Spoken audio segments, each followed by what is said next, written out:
Hai semuanya, kemarin kita udah bahas beberapa hal tentang sains, bahkan kita bahas dinosaurus. Kali ini ada pertanyaan yang menarik soal Alkitab, khususnya kita bakal bahas pertanyaan yang ke-14 mengenai apakah benar ada global flood atau benar ada banjir di seluruh dunia ketika zaman Nuh, air bah.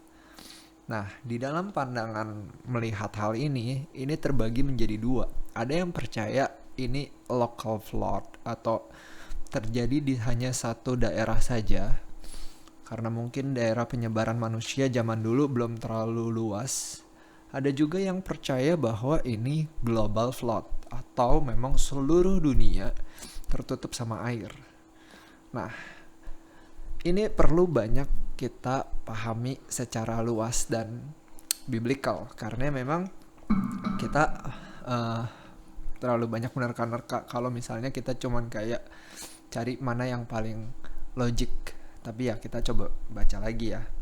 Di dalam Kejadian pasal 6 ayat yang kelima ditulis, ketika dilihat Tuhan bahwa kejahatan manusia besar di bumi dan bahwa segala kecenderungan hatinya selalu membuahkan kejahatan semata-mata, maka menyesallah Tuhan bahwa ia telah menjadikan manusia di bumi, dan hal itu memilukan hatinya. Berfirmanlah Tuhan, aku akan menghapuskan manusia yang telah kuciptakan itu dari muka bumi, baik manusia maupun hewan dan binatang-binatang melata, dan burung-burung di udara, sebab aku menyesal bahwa aku telah menjadikan mereka. Tetapi Nuh mendapat kasih karunia di mata Tuhan. Di dalam untuk menjawab pertanyaan ini, gue akan nanya satu orang untuk memberikan pendapatnya. Gue akan nanya adik gue, dan dia ada sama gue sekarang. Hai Rick. Halo bro. Lu punya pandangan global flood atau local flood? Gue lebih tradisional sih, pandangannya lebih ke global. Kenapa lu global flood? Karena Kasih argumentasinya. ya kan paling simpel sebenarnya kan yang tulisan di Kejadian itu kan Allah menuruni air bah ke atas bumi, itu yang paling simpel lah. Dan paling simpel juga pendengar Musa ya waktu itu juga ya paling dia nggak mungkin mikir yang kayak macam-macam. Oh ini kayaknya cuma di kita doang. Pasti pemikiran yang simpelnya yang pendengar Musa juga ya dia taunya kalau ngomongnya bumi ya udah bumi gitu. Oke. Terus misalnya ada lagi kayak mandat budaya yang dibilang itu ya, yang apa beranak cuculah penuhi bumi, itu kan setelah penciptaan tuh yang di Kejadian 1. Terus seperti ada rekreasi, maksudnya rekreasi bukan jalan-jalan, rekreasi ini adalah penciptaan ulang ya, yang digambarin tuh motif dari Kejadian 1 dan di Kejadian 9 tuh muncul tuh apa maksudnya kesamaannya banyak. Lalu Kejadian Nuh ini juga jadi gambaran di akhir zaman nanti.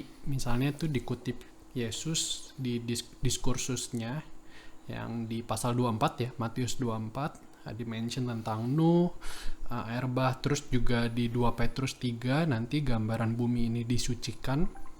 Itu seperti ada apa bersinggungan juga dengan narasi Nuh yang air bah ini. Jadi itu kan kalau gambaran langit dan bumi baru berarti kan semuanya dong satu bumi. Jadi lu lihatnya lebih simpel aja gitu, kayak bagaimana orang zaman dulu melihat. Ya itu yang pertama main tadi, kalau konsistensi dengan kitab kejadiannya, khususnya dengan narasi penciptaan dan konteks yang lebih besar lagi, yang tadi dilihat dari perjanjian baru. Karena orang-orang yang percaya bahwa ini local flood itu mereka merujuk kepada beberapa tulisan-tulisan di perjanjian baru yang menandakan bahwa di bawah kolong langit itu nggak selamanya worldwide. Misalnya aja di Kisah Para Rasul 2 ayat 5. Waktu itu di Yerusalem diam orang-orang Yahudi yang saleh dari segala bangsa di bawah kolong langit. Nah itu penggambaran di mana di bawah kolong langit bukan berarti di seluruh dunia, tapi lokal Yerusalem dan sekitarnya. Terus kalau nggak salah Kisah Rasul itu juga ada kan yang di bawah kolong langit ini tidak ada nama lain. Ya. Kayaknya kalau itu apply-nya buat semua deh harusnya. Kalau di bawah kolong langit.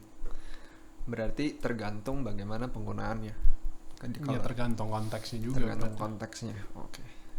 Terus ada argumentasi kenapa dia Nuh nggak, kalau worldwide dia nggak kelempar jauh. Kenapa dia mendarat atau bahteranya malah dia turun di gunung yang dekat-dekat di mana dia create bahtera Nuh itu. Nah, ada yang Emang iya? dari penemuan yang ditemukan bahwa Nuh dan Nggak tahu sih, nggak Nuh pernah dengar. titik Nuh. Jadi Nuh kalau misalnya worldwide, Nuh itu bakal kelempar jauh, tapi waktu itu dia turun di satu gunung yang nggak terlalu jauh, makanya di dalam keturunannya Nuh dia masih keliling-keliling daerah-daerah situ lagi. Nah itu kenapa banyak orang percaya itu local flood.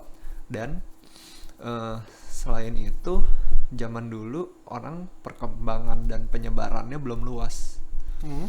sehingga untuk menghabiskan satu dunia nggak perlu satu dunia. Hmm. Nah itu argumennya untuk yang local flood. Sehingga ketika percaya bahwa seluruh orang di kolong langit, kita percaya semua mati. Hmm. Tapi berdasarkan sains, yang mana kalau misalnya sampai seluruh bumi banjir, akan bingung airnya kemana. Karena dunia ini kapasitas airnya nggak pernah berkurang, cuman muter-muter aja gitu. Nah inilah yang banyak dipertanyakan, walaupun segala sesuatu tetap mungkin bagi Tuhan. Segala sesuatu itu mungkin bagi Tuhan, dan kita bisa ngelihat ini sebagai global flood atau local flood, dan dua-duanya itu menurut gua cukup punya argumentasi yang kuat di masing-masing. Tapi ada satu hal makna yang harus kita pegang sama-sama. Jangan sampai gara-gara ini global dan lokal jadi kita punya meaning yang beda-beda. Oke. Nah ini yang perlu gue lurusin, bahwa yang sekarang kita cari di tengah begitu banyak, ya udahlah, yang bilang global dan local flood kan sekarang itu kan juga mitos-mitos, ada 500-an bahas tentang ada banjir bandang dan ada satu yang diselamatkan, satu keluarga yang diselamatkan. Bahkan ceritanya lanjut sampai Menara Babel, itu mitos-mitos juga cerita kayak gitu. Tapi ya itu yang membuat akhirnya mitos-mitos punya meaning yang beda-beda semua. Nah, jangan sampai kita juga sama kayak mitos-mitos yang juga punya meaning yang beda-beda. Bagi gue, di sini kalau kita tarik ke perjanjian baru, ada 3 hal yang kita perlu pahami. Pertama, the wickedness of human, kejahatan manusia. Yang kedua ada ark, yang menjadi logo redemption.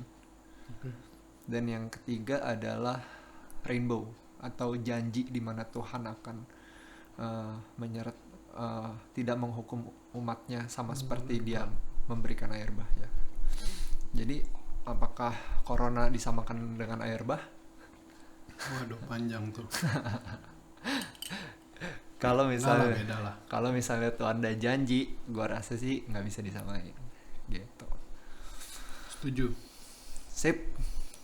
Ini pertanyaan yang ke-14 tentang was there a really worldwide flood? Yes, it is possible, and maybe it's a local flood or global flood, but the flood is excess. Hidup global flood. Selanjutnya kita akan bahas tentang apakah Alkitab itu sebuah kebenaran atau enggak. Yang mana emang banyak banget yang mempertanyakan kebenaran Alkitab dan ineransi Alkitab. Ini bakal jawaban yang super menarik. Stay curious. Thank you. God bless you all.